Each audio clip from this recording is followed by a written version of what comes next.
everybody? Welcome back. Thanks for stopping by. I appreciate it.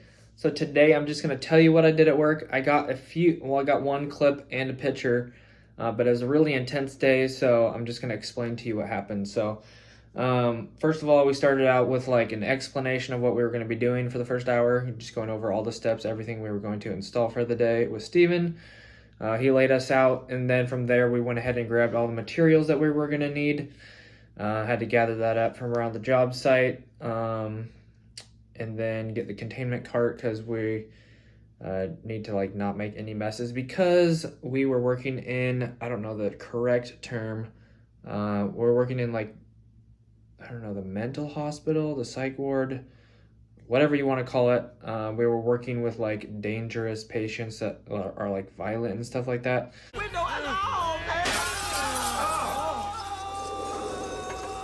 So we had to like be super safe, had to like watch each other's backs, basically like hand each other tools, like can't leave any tools out, can't drop a screw, anything can be turned into a weapon. So basically it was really intense. I opted to work inside of the containment cart just because I was kind of nervous. I mean, I'm laughing now, but I was not laughing earlier because it was kind of scary. You don't know what's gonna happen. Someone's gonna choke you out or something like that. So there's some pretty like big dudes in there.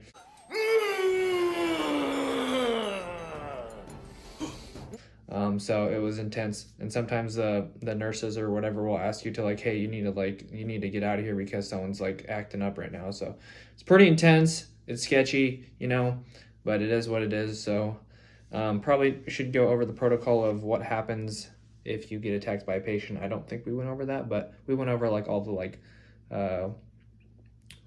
weapon stuff, like don't have any keys out, don't have anything like around your lanyard or anything like that.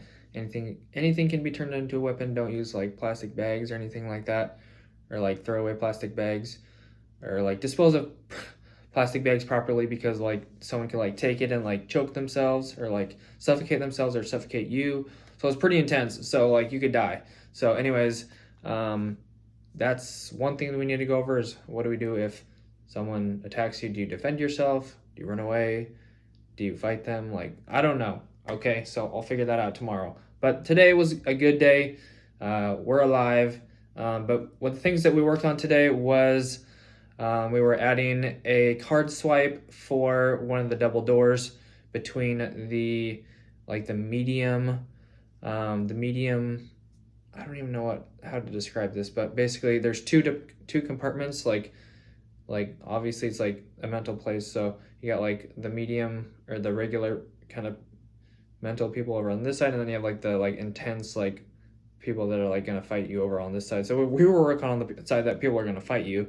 So basically what we're doing is adding a card swiper right in between the doors. So people can't like leave, because right now it's just a push door and people can walk in and out of those doors. It's a free range area, so people can just patients can walk around the hospital, and like people stare at you, people come up to you, start talking to you. Hi. Hi. And you're basically told not to engage with people, don't even look at them, don't have a conversation, because anything can set them off or whatever. So it's pretty intense. So but like I said, we were adding a card swipe in between the door.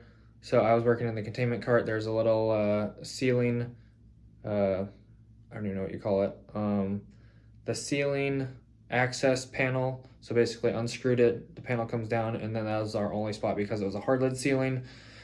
So I was working up in the access panel, mounted a power box, tapping off of the fire alarm or life safety circuit, which ties into the door mags.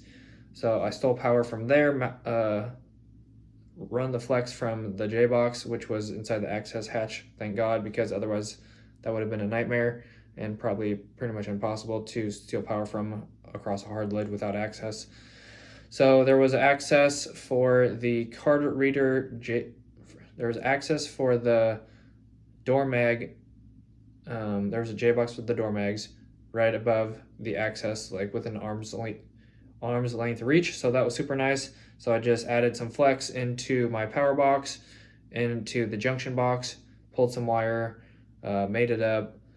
So all that's good and done now. Cut in the door box for the card swipe.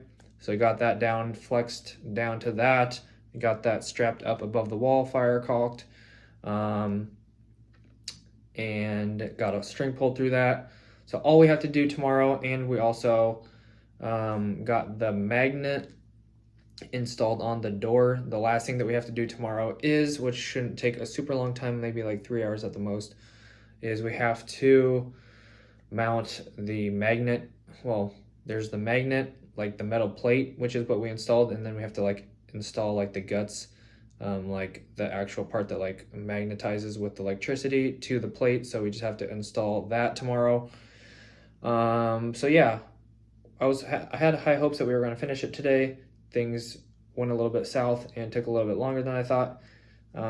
So yeah, all we have to do tomorrow is drill through the door frame, and then there's like a little metal plate above the door frame, so we have to drill through those 2 metal plates, shove the wire up, and then mount the little the brains, the magnetizer with the power pack kind of looking thing. We have to mount that to the door, screw it up to the door, and then just land the wires, and then we'll come back later and tie in those 2 or 4 wires into the power box that I added. So that's what we will be working on tomorrow back in the containment cart. So hopefully I will be in there. I don't want to be outside the containment cart. I don't want to be attacked, you know what I'm saying? So anyways, that's what we worked on today. I did take a picture of the back of the door, but my camera like deleted. I ran out of storage or something, even though I had like 4 gigabytes left on my phone. So my camera had deleted pictures. So luckily I had the video. Luckily I sent the video to Steven earlier to show him what I was working on. Otherwise that video would have been corrupted too. So anyways, luckily I got that on backup. So anyways, that's all I got for you guys today. Thank you for watching. I appreciate it. Anyways, I'll see you back here tomorrow if I survive. And that's going to do it. God bless. Have an awesome rest of your day. Don't forget to like and subscribe. I will see you guys in the next one. Peace.